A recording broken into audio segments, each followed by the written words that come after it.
Today, gusto ko pong magpasalamat sa lahat ng mga followers na laging nanonood sa mga content ko. Parang kailan lang, kakasimula ko lang as a content creator. June 17, 2023 ako nag-start ng pagiging content creator at back then hindi ko pa alam kung ano yung niche na gagawin ko.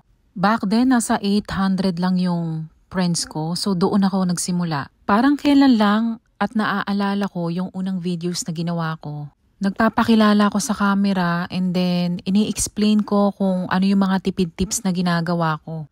At dahil wala pa akong masyadong followers back then, walang masyadong nanonood ng mga long form videos. Pero tinuloy-tuloy ko lang. Ipinakita ko sa tao kung ano yung mga tipid tips na ginagawa ko para mas makatipid din sila. Pumupunta ako sa mga stores, nagbabayad ako ng gas, gumigising ng maaga, nagdadrive papunta doon not knowing kung may maaabutan ako o wala. Lalong-lalo na kapag nakakakuha tayo ng mga penny items ay talagang napakasaya. Kasi yung mga penny items ay talagang libre na. Ang penny items kung sa dollar ay 1 cent po. At ito ay legal mong makukuha kung ito ay nasa store mong makikita. Ilang beses nang nabash pero hindi ako nagpapatinag. And the best part is nagagawa ko pa rin yung mga gusto kong gawin. Kapag may pagkakataon na gumala, talagang iginagala ko rin ng mga bata.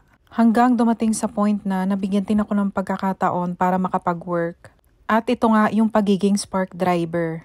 Hindi man per hour ang bayad as a spark driver, talagang parang adventure din araw-araw. Kasi nga nakikita mo yung beautiful nature kapag ako'y nagdadrive. Nagkakape habang nakikinig ng music. At the same time, nakakapag-vlog ako at napapakita ko sa inyo kung ano yung buhay namin dito. Most of the time, makikita nyo, wala talaga akong kaayos-ayos. Naked face talaga, pero yun talaga ako. Nagme-makeup lang ako kung kailan ko gusto. Minsan nakakapagod din mag-explain. Sa bawat videos na ginagawa ko, napakaraming editing ang nangyayari. Ito yung nag-viral ngayon. Pagkatapos ng videos, lalagyan mo pa yan ng voiceover. Tapos yung iba, pagbibintangan ka, hindi daw sa'yo yung original na video. Anyway, sa CapCut ako laging nag-e-edit. At noong baguhan pa lang ako sa pagiging content creator, pinag-aralan ko talaga ang editing. So ngayon, alam ko na yung pinaka-basic kung paano mag-edit. You see, sa una, hindi naman talaga madali. Dadaan ka sa butas ng karayom para makuha mo yung goal mo. Anyway, 6 days na rin pala akong hindi nakakapasok sa spark driver. Kasi yung sasakyan ni Mike is hindi pa rin naayos. Nung time na dinala namin sa pagawaan, hindi nila nakita ko anong problema. Kaya kahapon nung nagpunta ako sa historic site, ginamit ko yung sasakyan ni Michael. Habang nagdadrive ako, tumigil yung sasakyan.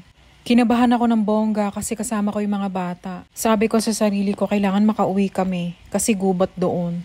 Nag-intay ako ng mga 5 minutes and then itrinay ko ulit. After ko matry ng 5 times, saka ulit siya gumana at nakauwi kami. Kaya kahapon nakapag-edit ako ng bonggang-bongga. Kasi wala naman akong pasok sa ngayon. Pero alam mo ba kung saan ako mas masaya? Kapag nakaka-inspire ako ng iba, it means the world to me. At later on, na-realize ko na yung kita ko dito is just a tip of gratitude. Good morning, Pilipinas!